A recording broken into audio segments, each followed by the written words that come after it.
ಅತಿ ಪರಿಶುದ್ಧವಾದ ನಾಮಕ್ಕೆ ಸ್ತೋತ್ರವಾಗಲಿ. ಕ್ರಿಸ್ತನ ಕೃಪೆ ಇನ್ನೊಂದು ಮುಂಜಾನೆಯಲ್ಲಿ ಈ ಉದಯ ಕಾಲದಲ್ಲಿ ನಾನು ನಿಮ್ಮೆಲ್ಲರನ್ನ ಭೇಟಿ ಮಾಡುವುದರಲ್ಲಿ ಸಂತೋಷ ಉಳ್ಳವನಾಗಿದ್ದೇನೆ. ಪ್ರಿಯ ದೇವಜನರೇ, ಮುಂಜಾನೆ ವೇಳೆಯಲ್ಲಿ ಕರ್ತನ ವಾಕ್ಯ ನಮ್ಮನ್ನು ಹೀಗೆ ಬಲಪಡಿಸ್ತಾ ಇದೆ. ಜ್ಞಾನೋಕ್ತಿ 16ನೇ ಅಧ್ಯಾಯದ 32ನೇ ವಚನದಲ್ಲಿ, ದೀರ್ಘಶಾಂತನು ಶೂರನಿಗಿಂತಲೂ ಶ್ರೇಷ್ಠ, ತನ್ನನ್ನು ಆಳುವವನು ಪಟ್ಟಣವನ್ನು ಗೆದ್ದವನಿಗಿಂತಲೂ ಬಲಿಷ್ಠ.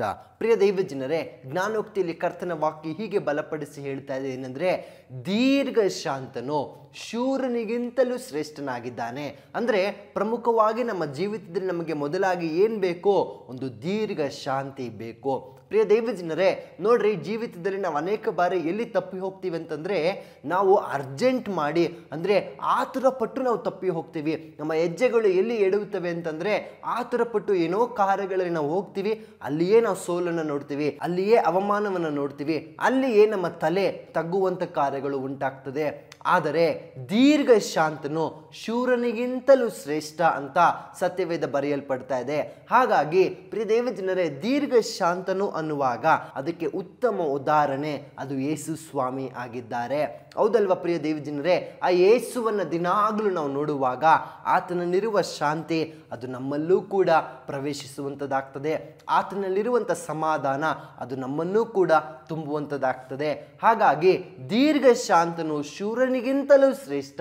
ಅಂದರೆ ನಮಗೆ ಯಾವ ತೋಳ್ಬಲ ಇದ್ದಿದ್ದರೂ ಕೂಡ, ಯಾವ ಜ್ಞಾನ ಇಲ್ಲದಿದ್ದರೂ ಕೂಡ, ಯಾವ ದೊಡ್ಡ ಒಂದು ಗುಂಪಿನ ಸಹಾಯ ಸಾಮರ್ಥ್ಯ ಇಲ್ಲದಿದ್ದರೂ ಕೂಡ, ನಾವು ಶೂರರು, ನಾವು ಪರಾಕ್ರಮಶಾಲಿಗಳು ಅಂತ ಹೇಳಿಕೊಳ್ಳದೇ ಇದ್ದರೂ ಕೂಡ, ನಾವು ದೀರ್ಘ ಶಾಂತರಾಗಿರುವುದಾದರೆ ಕರ್ತನ ವಾಕ್ಯ ಹೇಳ್ತಾ ಇದೆ, ನಾವು ಎಂಥ ದೊಡ್ಡ ಶೂರನಿಗಿಂತಲೂ ನಾವು ಶ್ರೇಷ್ಠವಾಗಿದ್ದೇವೆ. ಪ್ರಿಯ ದೇವಜನರೇ, ಹಾಗಿರುವಾಗ ಈ ಮುಂಜಾನೆ ವೇಳೆಯಲ್ಲಿ ಪರಿಶುದ್ಧಾತ್ಮ ನಮಗೆ ಹೀಗೆ ಕಲಿಸಿಕೊಡ್ತಾ ಇದ್ದಾರೆ ಏನಂದ್ರೆ, ನಾವು ಕರ್ತನ ಸಾನ್ನಿಧ್ಯದಲ್ಲಿ ಬಂದು ಯಾವಾಗಲೂ ಆ ದೀರ್ಘ ಶಾಂತತೆಯನ್ನ, ಆ ಉತ್ತಮ ಗುಣವನ್ನ ನಾವು ಹೊಂದಿಕೊಳ್ಳುವುದಕ್ಕೆ ಪ್ರಯಾಸ ಪಡಬೇಕು.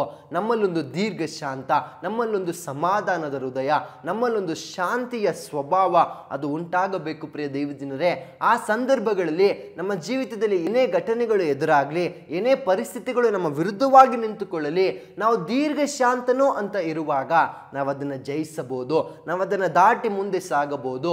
ಅದೇ ಪ್ರಕಾರ ವಾಕ್ಯ ಹೀಗೆ ಹೇಳ್ತಾ ಇದೆ, ತನ್ನನ್ನು ಆಳುವವನು ಪಟ್ಟಣವನ್ನು ಗೆದ್ದವನ ರೀತಿಯಲ್ಲಿ ಅಂತೆ.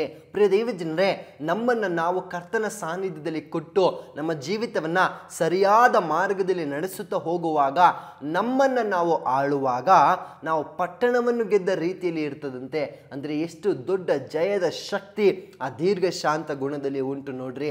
ಸಮಾಧಾನವಾಗಿ ಇರುವಾಗ ಎಲ್ಲ ಕಾರ್ಯಗಳು ತಕ್ಕ ಸಮಯದಲ್ಲಿ ತಕ್ಕ ರೀತಿಯಲ್ಲಿ ಸುಂದರವಾಗಿ ನಡೀತದೆ. ಹಾಗಾಗಿ ಈ ಮುಂಜಾನೆ ವೇಳೆಯಲ್ಲಿ ಕರ್ತನಿಗೆ ಒಪ್ಪಿಸಿಕೊಟ್ಟು ಹೇಳೋಣ, ದೇವರೇ, ಹೌದು, ಅನೇಕ ಬಾರಿ ನಾನು ಆತುರ ಪಟ್ಟಿರುವುದುಂಟು, ಅನೇಕ ಬಾರಿ ನನ್ನ ಸಾಮರ್ಥ್ಯದಲ್ಲಿ, ನನ್ನ ಜ್ಞಾನದಲ್ಲಿ ಓದದ್ದು ಉಂಟು. ಆದರೆ ಈ ಮುಂಜಾನೆ ವೇಳೆಯಲ್ಲಿ ನಿನ್ನ ದೀರ್ಘ ಶಾಂತತೆಯನ್ನ ನನಗೆ ಕೊಡುವಂಥವ್ರಾಗ್ರಿ ಅಪ್ಪ. ನಾನು ಶೂರನಿಗಿಂತಲೂ ಶ್ರೇಷ್ಠ ಅನ್ನುವುದನ್ನು ಕಲಿಸಿಕೊಟ್ಟಿದ್ದಕ್ಕಾಗಿ ಸ್ತೋತ್ರ ಅಂತ ಪ್ರಾರ್ಥಿಸೋಣವೇ. ಪರಿಶುದ್ಧಾತ್ಮನೇ, ನಿಮಗೆ ಸ್ತೋತ್ರ. ನಿನ್ನ ವಚನ ಪ್ರಿಯ ಮಕ್ಕಳನ್ನು ಹೀಗೆ ಬಲಪಡಿಸಿದ್ದಕ್ಕಾಗಿ ವಂದನೆ. ಹೌದು ಅಪ್ಪ, ದೀರ್ಘ ಶಾಂತನು ಶೂರನಿಗಿಂತಲೂ ಶ್ರೇಷ್ಠ ಅನ್ನುವ ಪ್ರಕಾರ ಪ್ರಿಯ ಮಕ್ಕಳ ಹೃದಯದಲ್ಲಿ ಮುಂಜಾನೆ ವೇಳೆಯಲ್ಲಿ ಆ ದೀರ್ಘ ಶಾಂತತೆ, ಅಪ್ಪ ನೋಡುವಾಗ ಆ ಸಮಾಧಾನದ ಹೃದಯ ಅದು ಪ್ರವೇಶಿಸಲಿ ಅಂತ ನಾವು ಪ್ರಾರ್ಥಿಸ್ತೇವೆ ಕರ್ತನೆಪ್ಪ. ಅಪ್ಪ, ಅವರ ಜೀವಿತದ ಪ್ರತಿ ಹೆಜ್ಜೆಯಲ್ಲೂ ಅವರನ್ನು ಆಳುವ ರೀತಿಯಲ್ಲಿ, ಅಪ್ಪ, ಅವರನ್ನು ಕಂಟ್ರೋಲ್ನಲ್ಲಿ ಇಟ್ಟುಕೊಳ್ಳುವ ರೀತಿಯಲ್ಲಿ ಅವರು ನಡೆಯುವುದಕ್ಕೆ ಸಹಾಯ ಮಾಡೋ ಅಪ್ಪ. ತನ್ನನ್ನು ಆಳುವವನು ಪಟ್ಟಣವನ್ನು ಗೆದ್ದವನ ರೀತಿಯಲ್ಲಿ ಅನ್ನುವ ಪ್ರಕಾರ ಪ್ರಿಯ ಮಕ್ಕಳನ್ನು ಆಶೀರ್ವದಿಸ್ರಿ.